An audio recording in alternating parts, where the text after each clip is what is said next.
Сегодня мы поговорим про 26 год. Что он нам готовит, какие предпосылки сложились, к чему могут привести и чего, собственно, стоит ожидать. Сегодня мы обсудим курс рубля, это всех волнует. Сегодня обсудим, а что будет с криптой, что будет с рынком акций, что ждать от правительства и во что это все выльется для обычного нормального человека. С вами Кирилл Кучинский. Подпишитесь на мой YouTube и Telegram канал. Сегодня мы будем говорить про российскую экономику. Напишите в комментариях, что вы чувствуете. 2026 будет жестким или он нас пощадит? Первое. У нас есть четко сегментированные два сектора экономики, которые каждый живут достаточно разной жизнью. Они оба подвержены влиянию ключевой ставки. Ключевая ставка сейчас достаточно высока. Она таковой является из-за того, что нужно сдерживать инфляцию, нужно смотреть за валютным курсом, за утечками капитала, с одной стороны. С другой стороны, понятно, что если ключевая ставка там 14-16, то реальное кредитование это порядка 25, 26, 27. Это вообще за гранью нормальной рентабельности. Я точно знаю, поскольку я работаю с рискованными активами, что если ты умеешь заработать 25%, это вообще супер-супер круто. И это выдающийся результат. Соответственно, все бизнесы, которые выживут, это те бизнесы, которые зарабатывают больше 25% годовых. Потому что все живут на заемном финансировании, соответственно, если ты зарабатываешь 20, отдаешь 25, в какой-то момент ты просто схлопнешься. Про два сектора. У нас есть сектор оборонной промышленности и сектор обычный, который является во многом экономикой мирного времени. Если военный сектор – это привлечение инвестиций, привлечение людских ресурсов, безусловное доминирование с точки зрения скорости принятия законопроектов, мер стимулирования, вливания денег, то с коммерческим сектором все обстоит не так радужно. И на самом деле, опять, первый момент – это ключевая ставка, второй момент – это объективно санкции, ограничения, налагаемые третьими странами. То есть ты не конкурируешь на честном рынке, про который, кстати, нам недавно очень много рассказывали, как эффективно работает ВТО, и как там замечательно быть, и как важно соблюдать все его принципы и положения. Вот на самом деле никто сейчас что-то не соблюдает, на перегонки вводят тарифы, обмениваются санкционными ударами, и никуда это не поехало. Да? Никаких вот суперсанкций со стороны ВТО, которые прекратят этот конфликт, нет. Поскольку переговорный трек появился, но он далек от своего логического финала, он далек от завершения, скорее всего, разница между этими двумя сегментами, между военным и коммерческим сектором, будет увеличиваться. Тем более на коммерческий сектор накладывается дополнительное давление с учетом всяческих санкций. Вот только что были введены санкции в отношении Роснефти и Лукойла. Это серьезным образом повлияло на дисконт, который покупатель платит за российскую нефть. Если конфликт не прекращается, разрыв будет расширяться. То есть экономика военного сектора будет уходить вперед, а коммерческая будет тормозиться. Ключевой вопрос – это что будет со ставкой, что будет с мерами стимулирования экономики, которые, на мой взгляд, достаточно давно назрели. Поднимается НДС, это немного поднимет инфляцию, да, то есть если у нас НДС растет с 20 до 22%. Повышается утильсбор. Утильсбор – это опять-таки достаточно серьезная инфляционная составляющая. Помимо того, что она там явно тормозит и делает недоступным импортные автомобили для приобретения, то есть стимулируя вроде бы спрос на отечественные марки, это, безусловно, раскроет инфляцию, потому что составляющая грузоперевозок есть практически в каждом продукте. Если дорожают перевозки, это тоже раскручивает инфляцию. Соответственно, две рэперные точки. Первое – это ключевая ставка. Второе – окончание конфликта. С точки зрения окончания конфликта. С одной стороны, у нас есть переговорный трек, и это сугубо политическое явление. Но политика – это всегда продолжение экономики и продолжение отстаивания экономических интересов просто военным путем. На данном этапе есть серьезные подвижки. То есть если мы посмотрим, что было в декабре 25-го и что было в декабре 24-го, произошли, в общем-то, капитальные сдвиги. И эти сдвиги действительно носят, по сути, тектонический характер, но к какому-то прорыву они пока еще не привели. Есть много факторов, которые говорят о том, что существует ряд договоренностей, существует трек, существует процесс. Никто из переговоров не вышел, но пока это не те переговоры, которые, например, были в торговой войне Китая и США. Там после очередного витка сразу были очевидны уступки. Причем уступки как со стороны Китая, так и со стороны Америки. С точки зрения украинского конфликта, да, мы видели какие-то уступки, они, как правило, происходят со стороны России, которая заинтересована в его скорейшем завершении и заинтересована больше всего, с одной стороны. А с другой стороны, в общем-то, военный конфликт продолжается, интенсивность растет, Уже российские танкеры атакуются в нейтральных водах, в территориальных водах, повреждается инфраструктура, растет усталость от конфликта, и, в общем-то, это все опять про деньги, растут затраты, в конце концов. При этом какого-то прорыва или кардинального сдвига в боевых действиях за 4 года не произошло. Что мы ждем в этом отношении? В общем-то, любые войны начинаются для того, чтобы потом их завершить. Когда, где и на каких условиях это произойдет, у меня понимания нет. Никто мне секретный сводок не кладет и секретный материал не делится. Но есть ряд маркеров, смотря на которые можно определить, пошли переговоры, не пошли переговоры, куда это движется, есть ли взаимное какое-то движение навстречу или нет. Вот сейчас минимальное взаимное движение навстречу точно есть. То есть оно точно проходит, это видно по ряду факторов, о которых мы говорили в других видео. Я упоминал в предыдущих видео судьбу российских резервов. Второй момент — это сближение позиций и какие-то промежуточные итоги, кроме обменов пленными. То есть мы говорим, что да, Россия согласилась на это, Украина согласилась на это, Европа согласилась на это. Ключевое — это согласие Европы с судьбой российских резервов. Это то, что находится в публичном треке, то, на что можно посмотреть, то, что можно проверить. Второй аспект — это достаточно большое количество внезапно всплывших коррупционных скандалов, связанных с Украиной, а теперь еще с Европой. То есть там бывшая глава европейской дипломатии внезапно, никто не знал, не ожидал, арестована за коррупцию. Я не знаю точно, но скорее всего это следствие каких-то политических процессов и некого давления, которое оказывается и на Украину, и на Европу с точки зрения принятия условий США при договоренности между Россией и США. Явно сдвижки есть. И то, на что не обращали внимания до этого, вдруг обратили. Оно вот так случайно, по щучьему велению никогда не происходит. Поэтому можно следить за этими треками. Будут еще какие-то маркеры, которые объективны, которые можно оценить просто по публичным источникам. Такие аспекты я всегда комментирую в телеграм-канале. Заходите, подписывайтесь, ссылка внизу. Что делать обычному человеку? Первое, оно достаточно банально.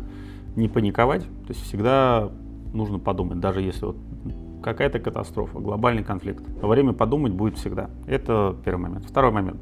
С точки зрения активов, это всегда диверсификация.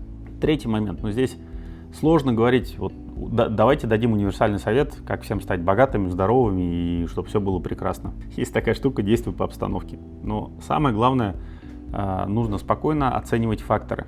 Вот этот фактор ведет к этому, вот этот фактор ведет к этому, а вот этот фактор, скорее всего, приведет к этому последствию. У нас сейчас, в принципе, вроде бы, есть наметки по поводу того, что все договорились. То есть США договариваются с Китаем. Понятно, что Россия не самостоятельно договаривается с США, там тоже маячит и Китай, и Индия.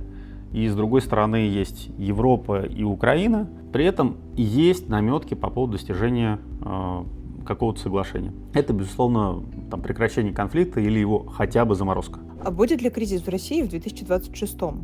Если бы мы точно знали, что будет, а что не будет, мы бы сейчас не сидели, а срочно собирали деньги, куда-то их впихивали, где мы знаем, что что-то случится, и, в общем-то, все. Больше на этом бы наш эфир прекратился. Но ведь он уже чувствуется. Это не кризис, это действительно явление, связанное с тем, что исчерпываются резервы, которые были накоплены в тучные годы. То есть у нас есть сейчас утильсбор. Это явно говорит о том, что не покупают эти отечественные автомобили. Что тут говорить? Второй момент. Есть подъем НДС. Да? Это всего на 2%, то есть это на самом деле гигантские деньги для экономики, но это серьезный тормоз с точки зрения того, что это тот налог, который повышается всегда в последнюю очередь. Понятно, что эта мера непопулярна, она ведет к раскручиванию инфляции, но, видимо, других ресурсов нету. То есть раз применяют именно это. И самое важное — это ключевая ставка. Ключевая ставка, поскольку большая часть экономики России, она имеет кредитное плечо, то есть она явно участвует в кредитовании. Это кредитование идет именно через банки, оно не идет через рынок ценных бумаг. Вот, например, в Америке очень популярна модель привлечения финансирования через акции. То есть ты пришел, даже небольшая компания приходит на биржу, размещает акции, те, кто ей доверяют, верят в продукт, покупают, и все, у тебя в капитале деньги, то есть ты за них процент не платишь. У нас не так, у нас очень много, у нас есть организованный рынок ценных бумаг, есть возможность выпустить акции, есть возможность выпустить облигации, но все равно это все зависит, то есть средняя температура по больнице или ключевая ставка у нас достаточно высокая. При такой ставке, если ее не снизить и не дать каких-то дополнительных мер стимулирования, там в скором времени все будет отмирать, сваливаться. Это просто законы простой арифметики. Потому что норма рентабельности, она при небольшой инфляции, при достаточной стабильности в экономике и, самое главное, при стагнации коммерческого сектора, потому что ресурсы объективно и понятно, почему направлены на военные, там все будет не очень радужно, не очень здорово. Если, опять-таки, ничего не поменяется. Было много примеров уже за новейшую историю, когда вводились достаточно адекватные, достаточно быстрые меры, которые стабилизировали ситуацию. Нужно смотреть на то, что будет с вот этими показателями, что будет с завершением конфликта, что будет с ключевой ставкой. И еще один момент — это что будет с курсом рубля. У нас было отдельное видео по поводу курса рубля. Мы ожидаем, что все-таки он ослабнет, несмотря на большую ключевую ставку, возможные шоки. Скорее всего, для того, чтобы стимулировать экспорт, его ослабят. Но, опять-таки, есть признаки, которые говорят о том, что это будут делать постепенно и спокойно. А что будет с бизнесом при поднятии НДС? Весь этот малый бизнес, он, грубо говоря, понимая, что ресурсы идут в оборонку, он старается быть полезным для условной оборонки. Условно, я там утрирую. Но если не будет ничего сделано с ключевой ставкой, и если не будет принято никаких стимулирующих мер, да, вот это все будет очень-очень плохо, вот эта вся ситуация, потому что НДС повышение, но все равно это удорожание товаров, это инфляция, да, то есть, соответственно, если будет расти инфляция, скажут, нет, ну если ставка, мы бы хотели ее опустить, но сейчас инфляция выросла, мы ее сильно не опустим. Ставка — это вообще как, такой серьезный тормоз, который вы, я не знаю, там, тонну к машине сзади прицепили и пытаетесь ехать. С точки зрения того, что у нас есть всякие, там, есть неэффективные меры, это там тот же утильсбор. Вопрос в том, что вот эти меры стимулирования, у китайцев есть поговорка: если кому-то нужно поесть, кто-то голоден, ему нужно давать не рыбу, ему нужно давать удочку. Самое главное, нужны комплексные меры по поддержке. Тут тоже все понятно, вот у тебя со всех сторон есть санкции, да? Никто не готов поставлять ни оборудование, ни технологии, потому что это прямое нарушение санкций. И в этих условиях, без того, чтобы отрасль не поддерживать, она, понятно, загнется. Другой вопрос, что сейчас просто берется и, грубо говоря, туда кладутся деньги. При этом нету контроля за технологическим циклом, за развитием новых направлений, даже за стимулированием того, что, казалось бы, простое, как тракторы работают. То есть, опять-таки, можно загрузить вполне себе заказами для военного сектора существующий завод и тем самым повысить его рентабельность. Тем более там определенные запросы есть. Но ключевой момент — это технологичность и стимулирование. То есть сейчас все играют, в том числе российский автопром, не совсем по честным правилам. Это уже эра ВТО, она там давным-давно прошла. Все, есть санкции, которые нарушают все мыслимые и немыслимые принципы конкуренции. И в этих условиях стоит задача, каким образом стимулировать и, самое главное, каким образом развивать. Допустим, ты сейчас дал каких-то денег, да? А оно все равно по качеству не покупает народ те машины, которые есть, грубо говоря. Есть объективная проблема. То есть продажи падают. Это не потому, что все дураки или все плохие, или все хотят навредить. Но есть объективные вопросы по качеству. К сожалению, есть череда неэффективных мер. Да? То есть оно тут тоже бывает. Нужно просто это признавать, анализировать и быстро менять. Как и в любом бизнесе, в любой проблеме, чем быстрее ты признаешь наличие проблемы, тем быстрее у тебя появятся возможные пути решения. Опять-таки, я не говорю, что все, что я излагаю, оно, безусловно, верно, истина в последней инстанции. Это как минимум здравый смысл, как максимум это опыт человека, который строил не один бизнес. Будет ли инфляция? Конечно, будет. Если растет НДС, значит растет цена. И это абсолютно однозначное увеличение инфляционного давления. Также будет влиять рост цен на энергоносители, рост цен на, грубо говоря, на электричество, он во всем заложен. Соответственно, у нас есть уже как минимум два фактора, которые глобальные, которые точно в плюс. Теперь ключевая ставка. Ключевая ставка — это такой тормоз для экономики, да? Ключевую ставку, скорее всего, будут снижать, потому что бизнес уже не вывозит в текущих условиях. Соответственно, это тоже окажет давление на инфляцию. Четвертый компонент. Достаточно большая импортная масса, все равно большое количество того, что Россия потребляет сама, да, вся продукция легкой промышленности, не вся, но большая часть ее значимая — это импорт. Если у нас в какой-то момент будет принято решение ослабить курс, это значит, что в рублевом эквиваленте условные $100 за условную, я не знаю, куртку, эта куртка становится в рублях дороже. И это тоже оказывает влияние на инфляцию. Что еще важно? Можно поговорить про железный занавес. Прям завтра будет железный занавес, и он случится, и будет такая ситуация, как с Советским Союзом. Скорее всего, нет. Уже сейчас, на данный момент, санкции работают порядка 4 лет, самые жесткие. То есть это санкции, которые жестче, чем те, которые применены к Ирану. Опять, к Ирану санкции применяют, по-моему, с 70-х годов, если не ошибаюсь. И что-то пока с Ираном, кроме того, что у него все тяжело, плохо, работает не так, как хотелось бы, с ним ничего не случилось. Он выживает, это создает дополнительные удобства, экстра издержки, это сдерживает развитие, все понятно. Но он встроен в глобальную цепочку производства. Точно так же, как встроена сейчас Россия. Она не является каким-то абсолютно автономным куском, который может все сделать сам и который ничего не выдает вовне. То есть сейчас, да, Россия выдает в основном ресурсы. Есть технологическая продукция и достаточно технологичная. То есть есть экспорт вооружений, есть экспорт продукции атомной промышленности. Как-то оно работает. Да, оно работает для России не очень эффективно, потому что делают контрагенты и партнеры по опасному бизнесу? Они говорят, у нас тут все плохо, тяжело, риски, смотрите, злые американцы.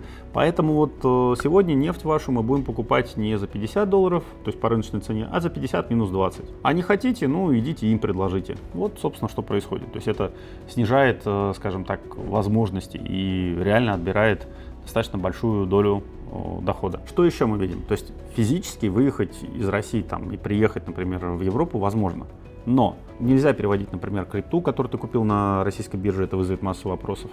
Очень тяжело обосновывать и доказывать доходы из России. То есть занавеса как такового нет, и теоретическая возможность сохраняется. Более того, достаточно большое количество людей приезжает на заработки, и они приезжают как туристы. Вместе с тем, все больше и больше препонов. Это еще не железный занавес, но это последовательные шаги, чтобы этот занавес, в общем-то, в какой-то момент случился. Для того, чтобы понимать, что происходит, чего ожидать, и как правильно анализировать новости, переходите в мой телеграм-канал. Это все по ссылке внизу. С вами был Кучинский Кирилл. До встречи в новых выпусках.